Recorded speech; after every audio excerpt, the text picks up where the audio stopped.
Roissy-Charles de Gaulle, aeropuerto de París, 20 minutos pasada la medianoche. El último vuelo del día acaba de aterrizar y los equipos de mantenimiento se disponen a repintar la pista. Tiene poco que ver con la aviación y mucho con el cambiante aspecto de la Tierra.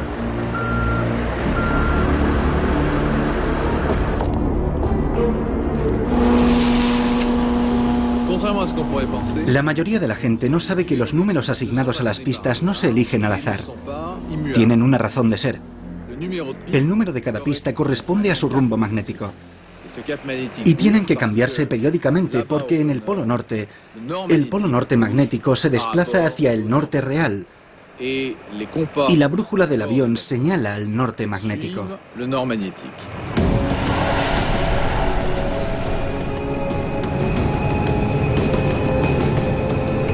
Aunque cueste creerlo, el polo magnético se mueve. Lo suficiente para que cada 5 años deba actualizarse su posición.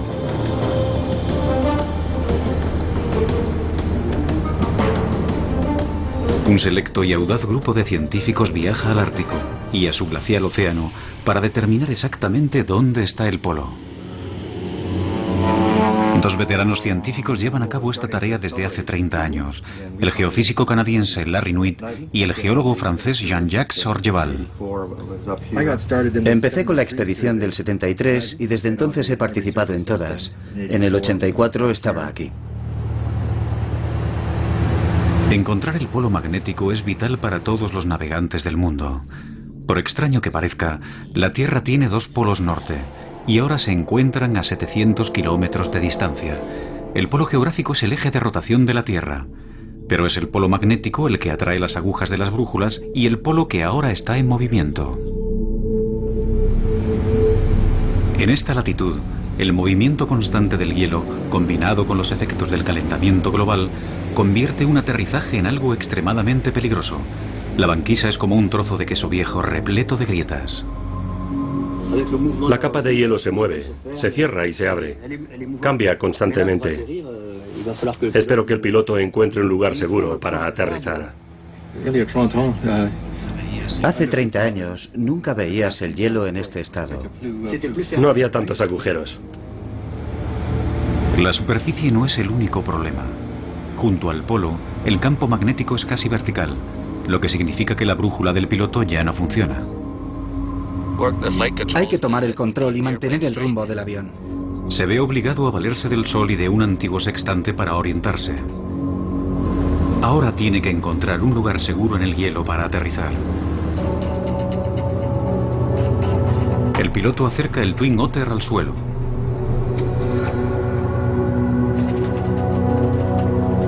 Luego roza el suelo con suavidad para comprobar que el hielo puede soportar el peso del avión.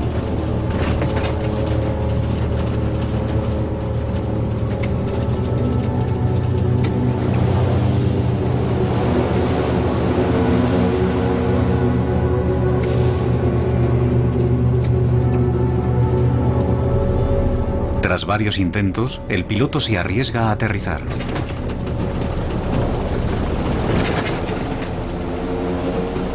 Se aferra a los mandos, preparado para reaccionar al más mínimo ruido de hielo rompiéndose. Si el avión de 5 toneladas se hundiera, nadie acudiría a rescatarlo.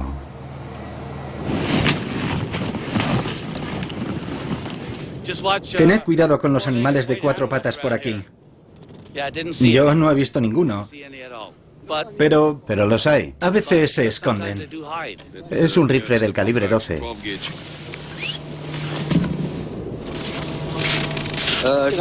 Acabamos de aterrizar en la banquisa con nuestro equipo polar. Estamos en 85 grados norte, 126 oeste.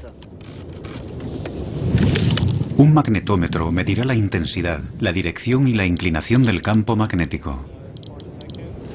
Este instrumento está conectado a un teodolito óptico con el que los científicos calculan su situación respecto al Sol. Está bien. Aquí arriba, la vieja y precisa brújula de Jean-Jacques Orgeval no funciona. La aguja no señala al norte real, porque aquí no hay a dónde señalar. El norte real está debajo de nuestros pies. A pesar de estar a 17 grados centígrados bajo cero, Larry Nuit va a tener que quitarse el abrigo. Y el reloj y las llaves, cualquier cosa metálica o magnética. Es la única forma de hacer una medición precisa. Esta operación se repetirá por toda la presunta región del polo. Solo entonces los dos expertos podrán determinar la posición oficial del polo magnético.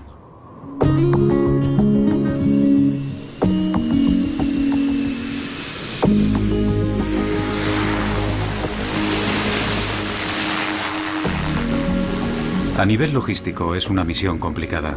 El avión necesita repostar y eso significa que tiene que aterrizar otro avión. Esta es la última vez que Larry y Jean-Jacques hacen esto. Ahora el polo está demasiado alejado de la costa y con la creciente fragilidad de la banquisa resulta demasiado peligroso. Aunque no sean tan precisos, a partir de ahora los satélites harán el trabajo.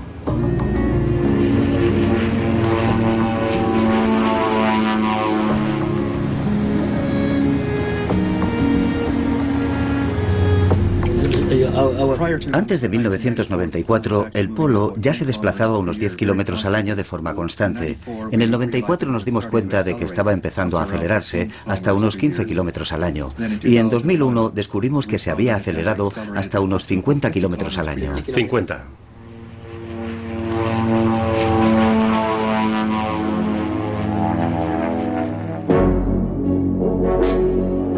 En 1831, el capitán de la Marina Británica, James Clark Ross, fue el primero en determinar la posición del polo norte magnético en el norte de Canadá. Desde entonces, el polo magnético se ha desplazado, increíblemente, 2.000 kilómetros. Los nuevos cálculos demuestran que ahora se desplaza entre 55 y 60 kilómetros al año. Y si nada cambia, alcanzará Siberia en torno al año 2040.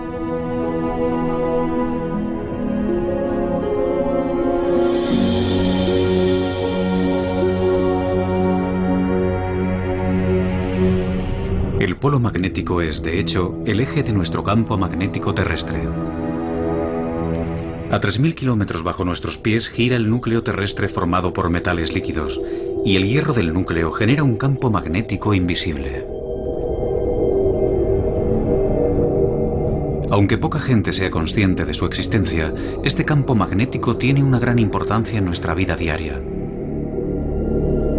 La prueba más clara de su existencia puede encontrarse en las regiones polares del planeta, las auroras.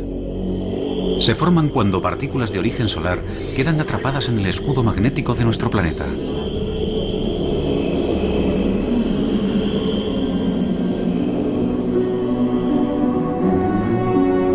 El escudo que rodea la Tierra a modo de burbuja protectora alcanza una altura de decenas de miles de kilómetros. Nos protege de partículas letales procedentes del espacio exterior e incluso de nuestro propio Sol.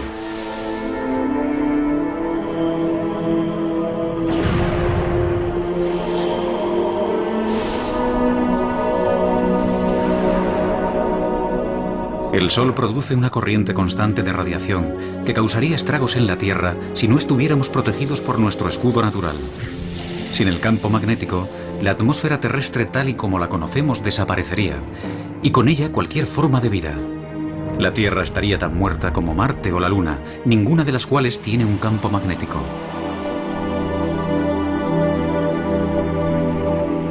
Pero la cuestión permanece. ¿Por qué se desplaza el polo magnético a tanta velocidad? ¿Y dónde terminará?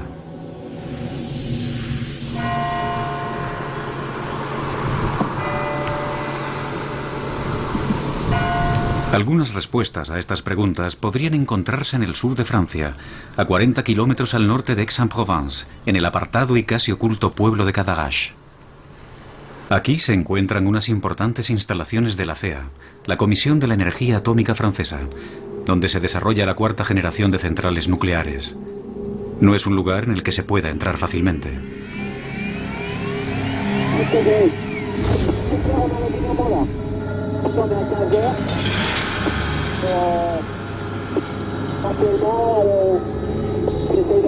En este centro intentan comprender qué es lo que pasa a miles de kilómetros bajo nuestros pies.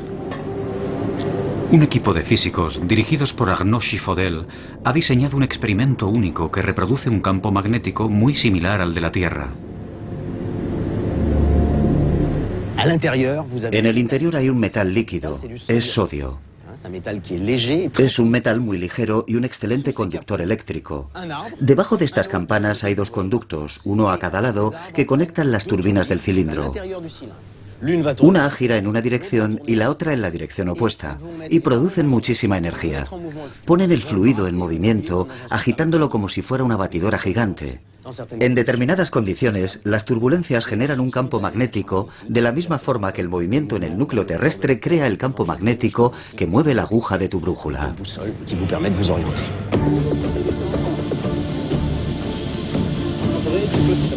En el año 2006 se necesitaron meses de preparativos antes de que el equipo estuviera preparado para reproducir el campo magnético de la Tierra. Es un experimento muy peligroso. El sodio líquido en el interior de las turbinas es muy inestable, explota en contacto con el agua y se incendia si es expuesto al aire.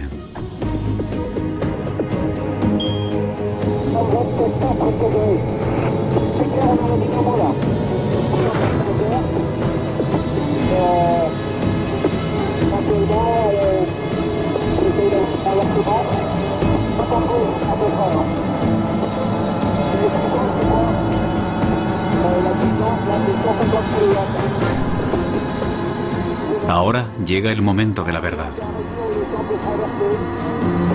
Bien, el campo magnético se hace más fuerte.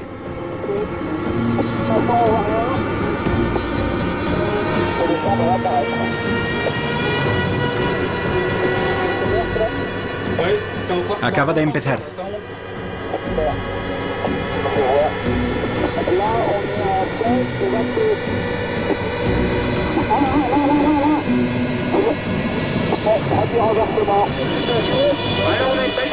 Se mueve, se mantiene, fluctúa. Bien, está en positivo, no lo pierdas de vista. Vamos a intentar hacer un par de mediciones. Los resultados son elocuentes. No solo han vuelto a replicar una vez más el campo magnético, también el campo se ha invertido. Y lo ha hecho más de una vez. Empezó a fluctuar en torno a estos valores y enseguida observamos la primera inversión. De repente volvió a cero y siguió en la otra dirección, y así más veces. Así que se invirtió de forma espontánea en una y otra dirección. La cuestión ahora es, ¿podría pasar lo mismo en el mundo real? ¿Podría el campo magnético terrestre y por lo tanto su polo magnético invertirse? ¿Podría darse la vuelta? La respuesta podría estar en el fondo del Océano Atlántico. A lo largo de millones de años se han depositado sedimentos en el fondo marino. Muchos son de origen volcánico. Algunos de estos sedimentos contienen partículas metálicas. Al depositarse, señalan hacia el norte y nos dicen dónde estaba el polo en ese momento de la historia. El Marion Dufresne es el barco de investigación del Instituto Polar francés. Está equipado con una enorme máquina perforadora que puede penetrar en el fondo marino a 6.000 metros de profundidad.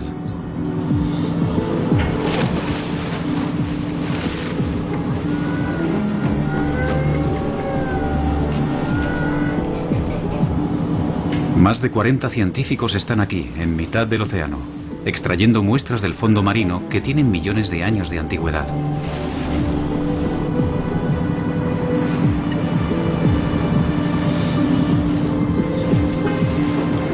Es un trabajo muy delicado y físicamente exigente. Cada hora, la perforadora saca a la superficie pequeñas secciones del lecho marino. Los científicos creen que estas muestras podrían haber registrado la posición del polo magnético a través del tiempo geológico.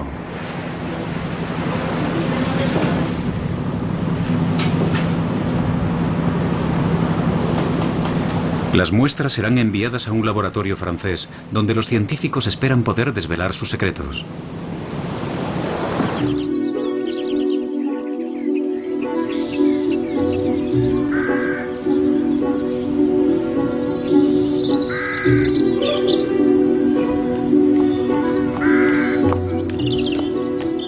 Catherine Kissel trabaja aquí, en este castillo del siglo XVIII de Gif-sur-Yvette, al sudoeste de París, un elegante campus del Centro Nacional de Investigación de Francia.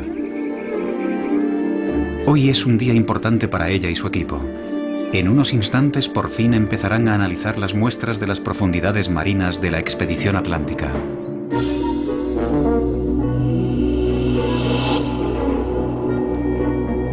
Los sótanos del castillo son perfectos para conservar las muestras de sedimentos que los científicos franceses han recogido por todo el mundo desde el comienzo del siglo XX. Vamos a abrirlo.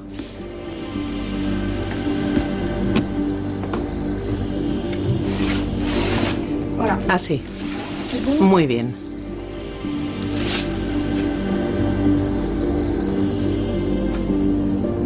Los sedimentos son cuidadosamente cortados e introducidos en una máquina que medirá las propiedades magnéticas de las muestras.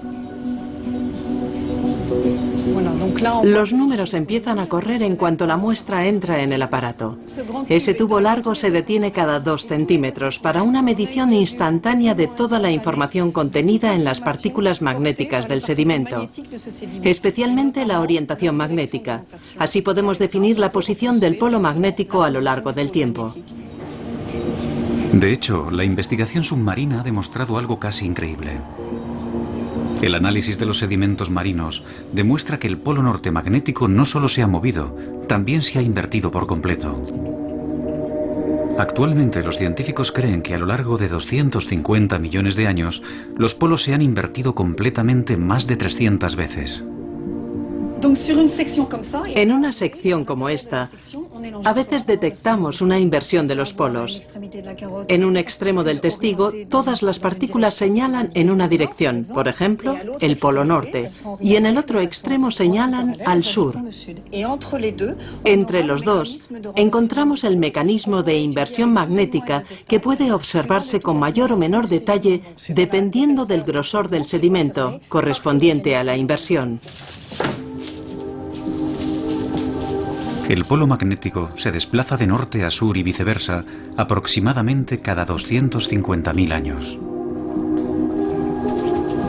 La última inversión sucedió hace 780.000 años. La siguiente hace mucho que tenía que haber sucedido. Es un fenómeno natural de nuestro planeta. Los polos se invierten. Volverá a pasar. ¿Pero cuándo? Esa es la gran pregunta. Tras pasar los últimos 30 años estudiando el polo, Larry Nuit está seguro de que el polo norte magnético se desplaza cada vez más y más deprisa. Y se pregunta si eso significa que seremos testigos de una reversión geomagnética cuyas consecuencias le preocupan. Algunos meses después de la expedición ártica, decide consultar a su amigo y colega Jean-Jacques Orgeval en París. Hola, Larry. Hola. ¿Cuánto tiempo? Orgeval ha organizado una reunión en el Instituto Geológico francés. Espero que no estés muy cansado. Vengo con ganas. Bien. No lo hubiera imaginado.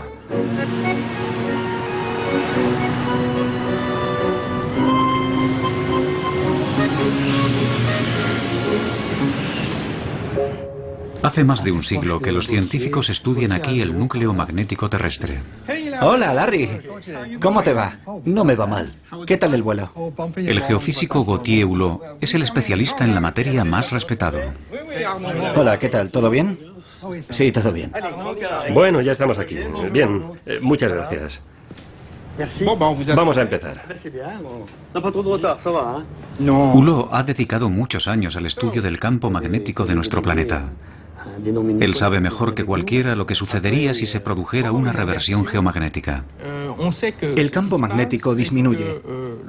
Cada vez es más débil y menos bipolar. Se está produciendo una reversión. Existe un momento en la vida de un campo magnético en el que el campo magnético no tiene solo dos polos, uno norte y otro sur. Tiene muchos polos y no es tan fuerte. Cuando la gente piensa en una inversión de los polos, imagina que el norte magnético empieza a desplazarse hacia el sur y que el polo sur magnético empieza a desplazarse al norte. Lo que sucede en realidad es que el campo magnético se debilita hasta tener solo un 10% de su fuerza actual. Y cuando eso sucede, el campo magnético se hace cada vez menos bipolar. Eso significa que en la superficie terrestre aparecen numerosos polos magnéticos, varios polos norte magnéticos y varios polos sur magnéticos. Y todos esos polos comienzan a moverse y a entrecruzarse en un complejo baile. El baile solo termina cuando el campo magnético vuelve a fortalecerse. A medida que se fortalece, Los polos magnéticos se funden gradualmente hasta que volvemos a tener una situación bipolar, con un polo norte magnético y un polo sur magnético. Cuando el proceso de la reversión geomagnética se produzca, podría durar miles de años. Durante ese tiempo, el escudo magnético será como un colador para los rayos cósmicos. ¿Qué será de nosotros cuando perdamos la mitad o más del escudo que protege a nuestro planeta? ¿Se convertirán las radiaciones solares y cósmicas en una amenaza para la vida en el planeta? En los últimos 150 años, el escudo magnético ha perdido un 15% de su fuerza. Y cada año pierde más. ¿Es esta la señal de que la reversión geomagnética ya ha comenzado? A Gauthier Hulot le preocupa lo que ve en el Atlántico Sur. Hay sitios de la superficie terrestre que tenemos que vigilar. Por ejemplo, el Atlántico Sur. La así llamada anomalía del Atlántico Sur es una zona donde el campo magnético es mucho más débil que en otras regiones en la misma latitud. Sabemos que una cascada continua de fenómenos similares es lo que conduce a la reversión.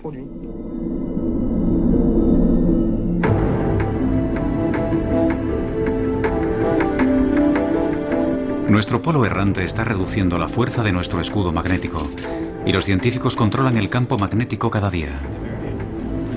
Larry Nuit y sus colegas científicos de todo el mundo vigilan atentamente la actividad solar y cualquier fluctuación en el campo magnético. Es la llamada Red Intermagnet, que significa Red Internacional de Observatorios Magnéticos en Tiempo Real. En Canadá, los datos de Intermagnet llegan al laboratorio geomagnético, situado cerca de la capital, Ottawa.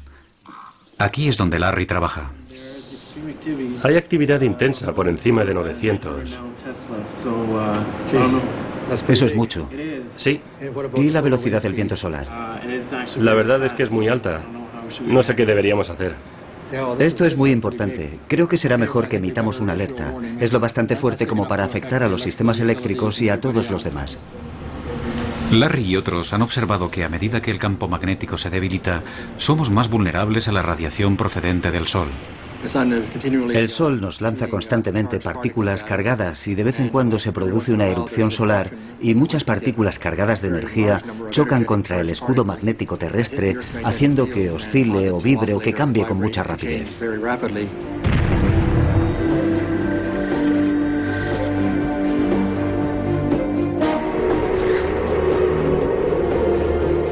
Ahora, en las latitudes más septentrionales, el escudo es mucho menos eficaz y los efectos de las tormentas solares mayores. 1994. La actividad solar daña un satélite canadiense, el Anique 2, interrumpiendo todas las comunicaciones en el norte de Canadá. 1989. Una tormenta solar provoca un apagón eléctrico en la provincia de Quebec. Debido a su proximidad al polo magnético, este sistema es muy sensible a las tormentas solares y a las variaciones en el campo magnético.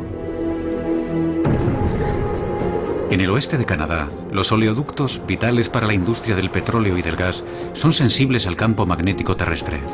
Sin la protección plena del escudo magnético, podrían producirse sobrecargas eléctricas, vertidos de petróleo, incendios y explosiones. Se podría pensar que en la época del GPS no tenemos que preocuparnos por orientarnos con el magnetismo, pero el sistema GPS depende de los satélites y estos son vulnerables a las tormentas solares. Cuando se producen, los errores de cálculo llegan a alcanzar los 100 metros. Son malas noticias también para la industria de la perforación en alta mar, que precisa datos de posicionamiento exactos para mantener las plataformas en su lugar.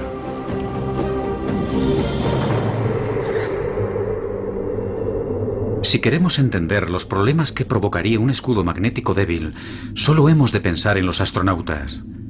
Ellos ya lo están experimentando. La NASA tiene que tener en cuenta el nivel del campo magnético cuando planea un paseo fuera de la Estación Espacial Internacional. Y lanza un beso. Es algo que experimentó la astronauta Julie Payet en su segunda misión en la Estación Espacial Internacional. 1 hora 40 minutos. Motor principal. 4, 3, 2, 1. Ignición. Y despega el Endeavour. Kibo hace realidad el sueño japonés. El día del lanzamiento, el transbordador espacial Endeavour alcanzó una altitud máxima de tan solo 400 kilómetros, porque a esa altura el campo magnético aún ofrece una moderada protección a los astronautas. Prácticamente todos los astronautas han experimentado en el espacio los denominados flashes visuales, una prueba definitiva de su exposición a la radiación cósmica.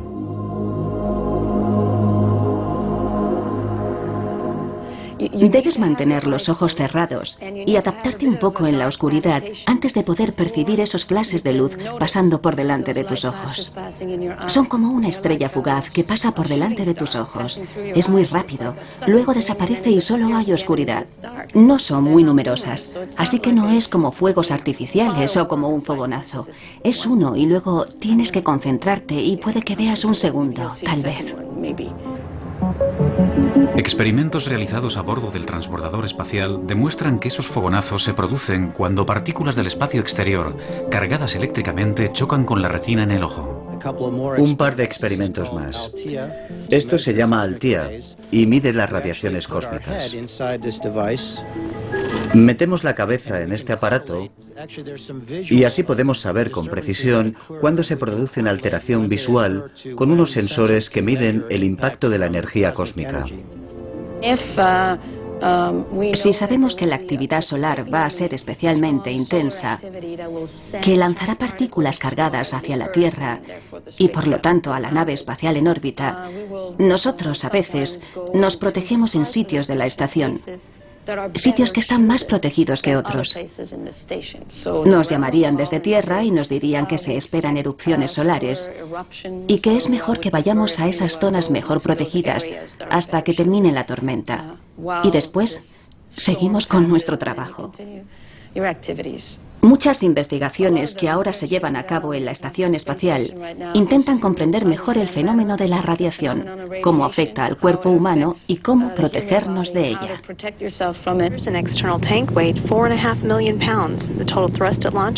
Uno de los grandes retos de una misión tripulada a Marte es proteger a los astronautas de las radiaciones cósmicas durante los largos meses de viaje. Si se produjera una tormenta solar fuerte, los astronautas podrían morir. Los rayos cósmicos pueden penetrar prácticamente todas las superficies y atravesar el cuerpo humano.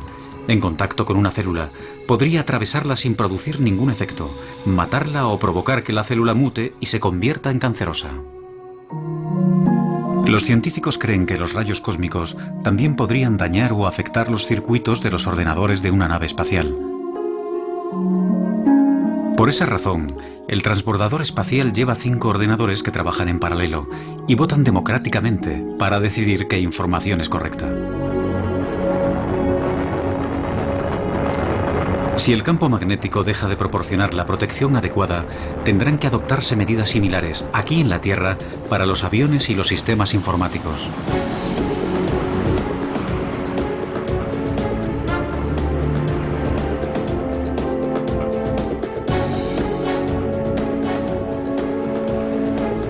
Si la gente que está más cerca de la superficie de la Tierra estuviera alguna vez expuesta al nivel de radiación que soportan los astronautas, el primero en saberlo sería Jean-François Botellier, del Instituto Francés de Radioprotección y Seguridad Nuclear. Hoy Botellier tiene una misión que cumplir. Está a punto de embarcar en un vuelo rumbo a Canadá. Creo que deberíamos separarnos aquí para pasar el control de seguridad. Nos veremos en el avión. Les damos la bienvenida al vuelo número F233. El tiempo de vuelo estimado es de 4 horas y 23 minutos. Sin duda, Jean-François Botellier no es un pasajero normal. Su equipaje incluye un ordenador que evaluará la exposición a las radiaciones cósmicas durante el vuelo. Este sistema ha sido desarrollado recientemente por la Autoridad de Aviación Civil francesa. Esto es lo que estamos midiendo. Los niveles inferiores registrados en tierra están ahí. Y la lectura aumenta con la altitud. A la altitud de vuelo, los niveles de radiación son de 10 a 15 veces más altos que en tierra. Y las partículas atraviesan la cabina del aparato. Y el detector dentro del aparato registra una señal. La Unión Europea exige que las líneas aéreas midan el nivel de radiación cósmica al que están expuestas sus tripulaciones. De hecho, deberán ser tratadas como trabajadores de la industria nuclear. En un vuelo transatlántico puede recibir la misma radiación que con una placa de rayos X.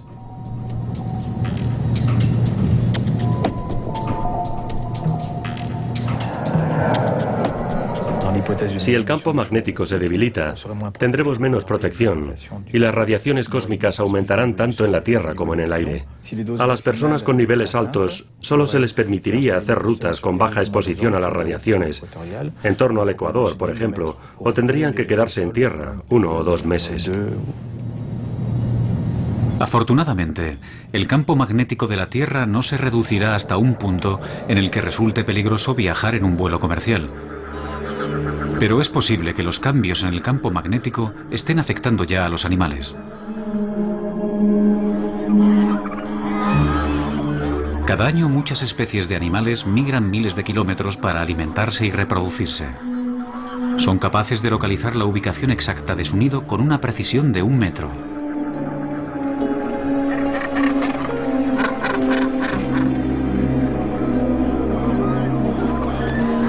Los científicos estudian la importancia del campo magnético en el asombroso sentido de la dirección de algunas especies.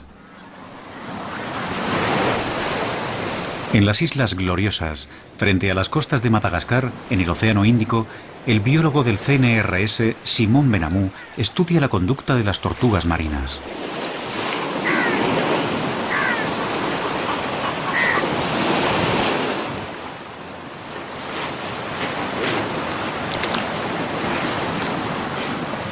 Benamou cree que esta especie tiene un sistema de navegación biológico que utiliza el campo magnético terrestre. Una buena forma de comprobar cómo navegan estos animales es sacándolos de sus áreas de reproducción o de sus nidos y liberarlos a una buena distancia para ver cómo vuelven a casa.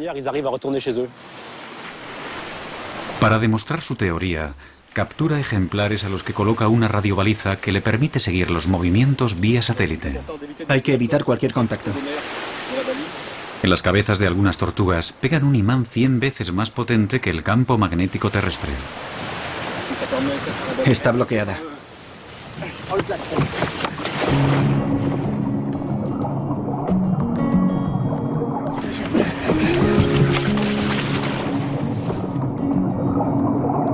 Los próximos meses seguirán a las tortugas para comprobar si son capaces de encontrar el camino de vuelta a casa. Las tortugas llevan en la Tierra mucho más tiempo que los humanos. Pero también nosotros hemos estado sometidos a las idas y venidas del escudo cósmico en sus constantes vagabundeos. Puede que el polo no se haya invertido totalmente muchas veces a lo largo de la historia del hombre, pero según Catherine Kissel, sí ha hecho largas excursiones.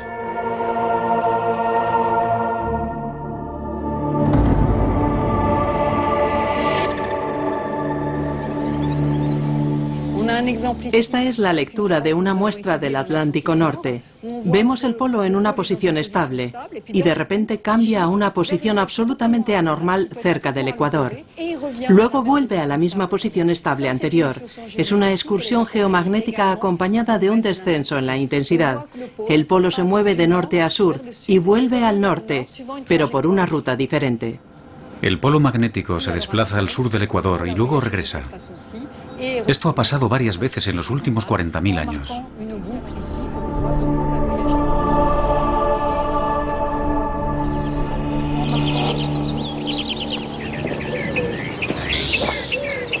Pero no es necesario retroceder decenas de miles de años para encontrar evidencias de que la intensidad del campo magnético ha experimentado cambios. Se han encontrado pruebas de ello en la hermosa arquitectura de la región de Borgoña, en Francia. Agnès Genevey trabaja en el Hospicio de Beaune del siglo XV. Ella es una arqueóloga especial, una arqueomagnetista.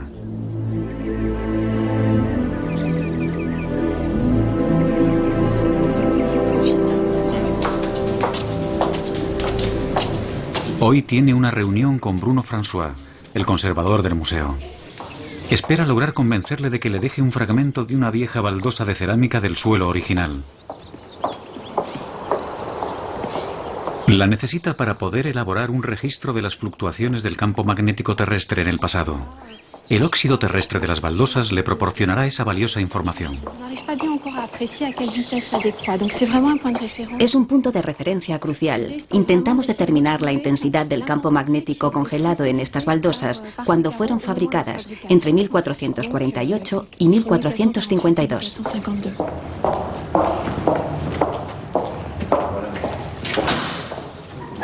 Detrás hay una puerta oculta, una puerta cerrada con llave.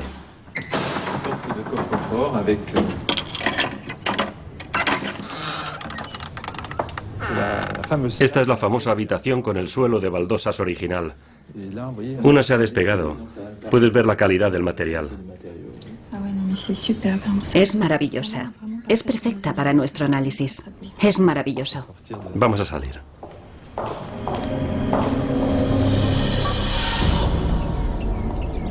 Para conseguir que las baldosas revelen sus secretos, Agnès tiene que someterlas a un largo y meticuloso procedimiento en el laboratorio.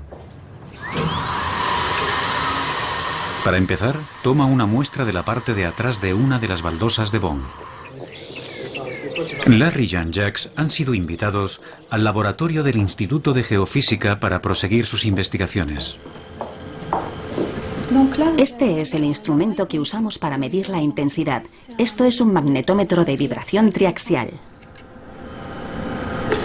A continuación, las muestras son calentadas y enfriadas para devolverlas a su estado magnético original.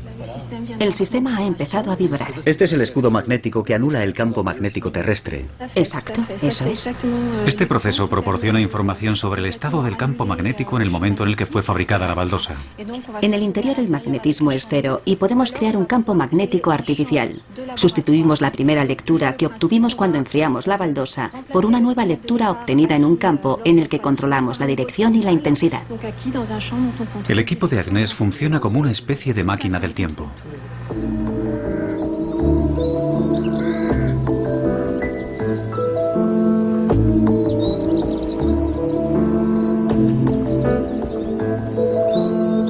Agnès lleva a Larry y Jean-Jacques a conocer a su colega de investigación, Yves Gallet.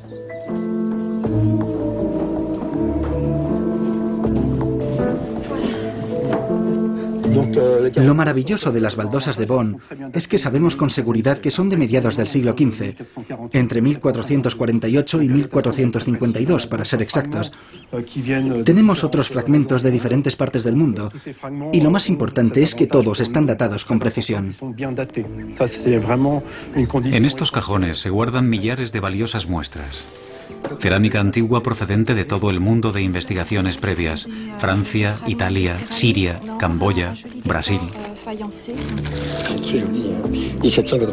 Con mediciones precisas de las diferencias existentes entre sitios distintos en el mismo momento, por ejemplo de Francia y Brasil, podemos comparar la variabilidad, consiguiendo así información acerca del campo magnético terrestre.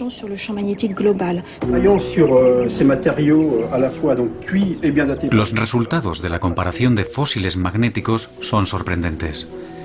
Demuestran que las variaciones en la intensidad del campo magnético durante el último milenio coinciden con cambios climáticos bruscos.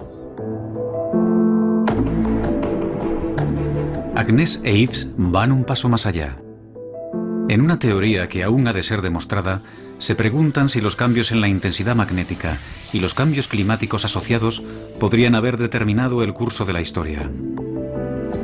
Muchos investigadores creen ahora que la caída de algunos de los imperios más grandes del mundo podría estar relacionada con fenómenos climáticos como las sequías. Esos cambios habrían causado hambrunas, la dispersión de la población y finalmente crisis políticas. La relación entre el clima y el campo magnético abre nuevas y fascinantes perspectivas en la historia antigua, especialmente en los momentos de transición, cuando unas sociedades desaparecían de la noche a la mañana mientras que otras florecían. En el Oriente Medio, el imperio acadio del antiguo Egipto cayó en torno al año 3000 a.C. y en Centroamérica, en Yucatán, la civilización maya desapareció en torno al año 1000 después de Cristo. Agnès e Yves creen que los cambios climáticos están conectados con las variaciones del campo magnético. Pero la cuestión es, ¿cómo están conectados? Tal vez la respuesta se encuentre en la formación de las nubes. La abundancia de nubes hace que la temperatura de la Tierra disminuya, ya que las nubes reflejan la luz del Sol. Por la misma lógica, la ausencia de nubes hace que la temperatura aumente. El campo magnético terrestre podría haber desempeñado un papel importante en las variaciones en la formación de nubes, y el grado de nubosidad podría haber causado fluctuaciones climáticas rápidas en los últimos 1000 años.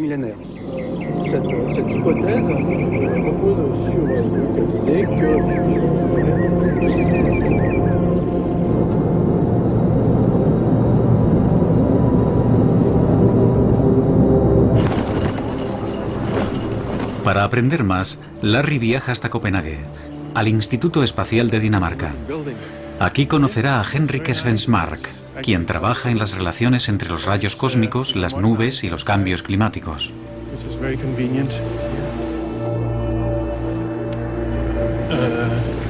Por aquí. ¿Es aquí? Esta es la cámara de nubes.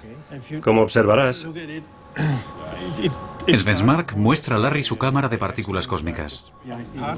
las partículas caen y la idea fundamental es que los rayos cósmicos que entran en la atmósfera ayudan a formar nubes. Nubes normales.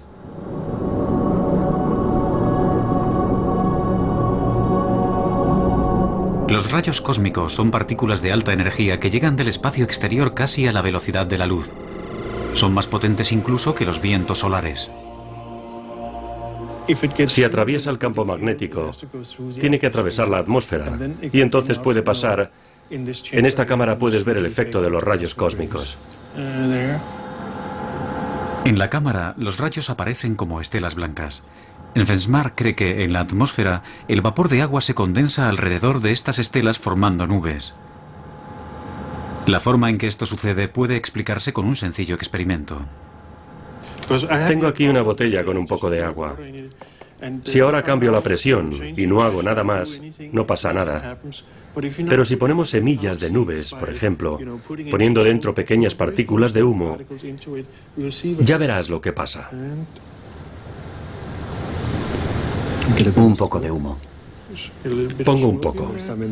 Hay un poco de humo dentro. Dices que actúa como semillas. Es el mismo proceso que enfriarlo. Si ahora lo suelto, Sí, el cambio de presión. y eso pasa simplemente porque has introducido la semilla necesaria para que se formen las nubes. De forma que si tienes semillas en la atmósfera, se formarán nubes de agua. El agua se condensa alrededor de las partículas de humo formando una nube en la botella. En su experimento, las semillas de las que habla Svensmark son los rayos cósmicos y podemos ver cómo influyen en el clima de la Tierra. Pero tenemos dos capas de protección contra esos rayos. El campo magnético de la Tierra, al igual que el del Sol. El escudo solar es cientos de veces más fuerte que el de la Tierra y protege todo el sistema solar. Pero el escudo solar tiene su propio ciclo y cuando se debilita, nosotros somos más vulnerables.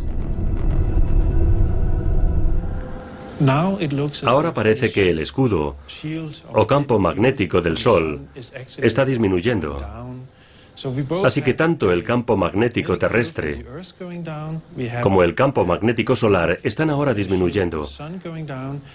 Los dos van en la misma dirección, y eso sugiere que en la actualidad nos encontramos en un período de enfriamiento de la Tierra. En este sentido, creo que la naturaleza demostrará lo importante que es comparado, por ejemplo, con las emisiones humanas de gases de efecto invernadero.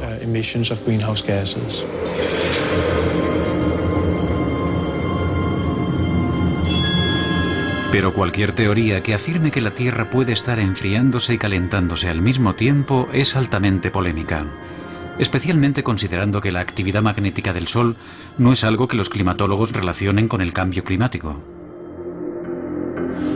Podría ser que el debilitamiento de los campos magnéticos esté causando un enfriamiento de la Tierra y las emisiones humanas estén produciendo un calentamiento y que estemos en una competición por ver cuál es el más fuerte.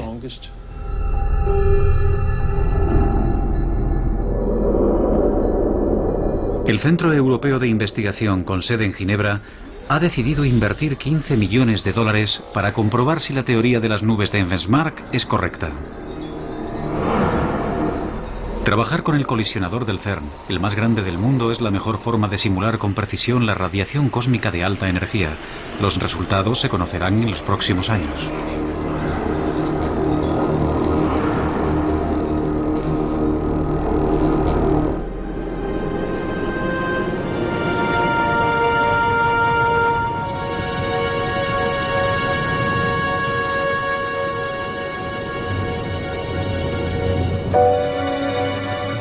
¿Y qué ha sido de las tortugas de Simón Benamou?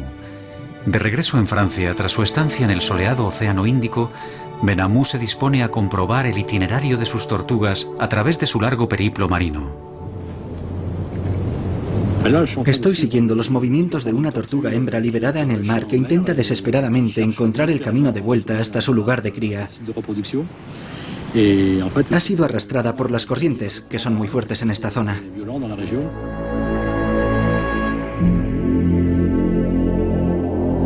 Para su sorpresa, pocos meses después, las tortugas terminaron encontrando el camino.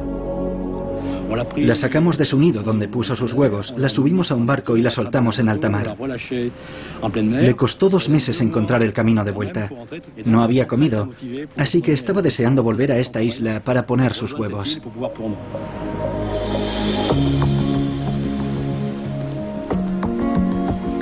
La investigación del Dr. Benamou demuestra que estos animales pueden, al final, confiar en otros mecanismos, como su sentido del olfato para encontrar su camino. Es un resultado tranquilizador, porque las tortugas se encuentran entre las especies más antiguas del planeta.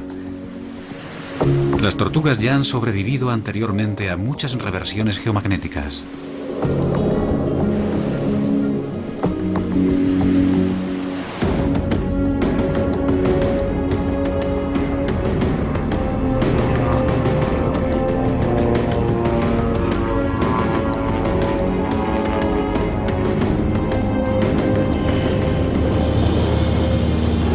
¿Qué sabemos realmente sobre este amplio y complejo tema? Sabemos que el polo magnético se desplaza. Los científicos están seguros de que los polos se han invertido cientos de veces en el pasado y que volverá a pasar de nuevo en el futuro. ¿Qué efectos tendría un periodo de inestabilidad magnética en el mundo? Un escudo magnético más débil podría causar un aumento en la incidencia del cáncer, ya que nuestro ADN habría de soportar más daños de los rayos cósmicos.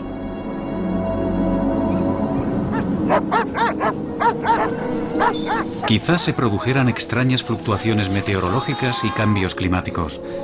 Tal vez los turistas del futuro que quieran contemplar la belleza de la aurora boreal tengan que viajar al Ecuador en vez de al norte del Canadá.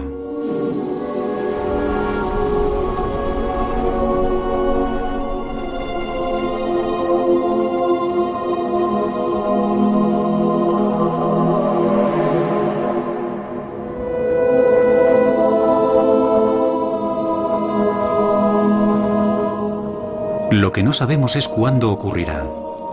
¿En 10 años? ¿En 10.000? Es impredecible. Estoy aquí y realmente no puedo decir si va a ascender hasta arriba en pocos segundos o si descenderá por debajo de ese valor. Al final, cuando se trata de campos magnéticos, hemos de ser humildes ante algo cuya escala está muy lejos de nuestro alcance. Hemos comprendido que es imposible predecir la próxima reversión. Podemos observar el campo magnético hoy y tratar de entender por qué se debilita con tanta rapidez, pero no podemos decir con seguridad si eso conducirá a una reversión. Y por lo que sabemos, quizá nunca podamos predecir una reversión geomagnética. Sabemos que la reversión de los polos magnéticos nunca ha causado una extinción masiva. Incluso nuestro antepasado, el Homo erectus, estuvo presente en la última reversión y sobrevivió. No será el fin del mundo, tan solo el fin del mundo que conocemos. Porque en los 780.000 años desde la última reversión, nuestro mundo ha cambiado profundamente. El próximo cambio magnético tendrá lugar en un mundo en el que todos los aspectos de nuestras vidas estarán unidos a circuitos electrónicos que serán vulnerables a los bombardeos cada vez más destructivos de rayos cósmicos. Desconocemos cómo cambiará todo esto nuestro mundo. Pero un cambio en los polos magnéticos sin duda nos obligará a repensar nuestro lugar en el universo. Solo nos queda esperar estar a la altura del reto. Es maravilloso. Lo que me gusta es que me recuerda al sol de medianoche. Si fuera blanco, estaríamos en el Ártico. Sí. Es muy bello. Una forma diferente de belleza. Là, il y a vraiment des choses. Tout le travail des hommes pour bâtir une ville comme ça. Et d'arriver là par ce voyage de l'Arctique à ici, ça fait 1000 kilomètres. D'arriver là.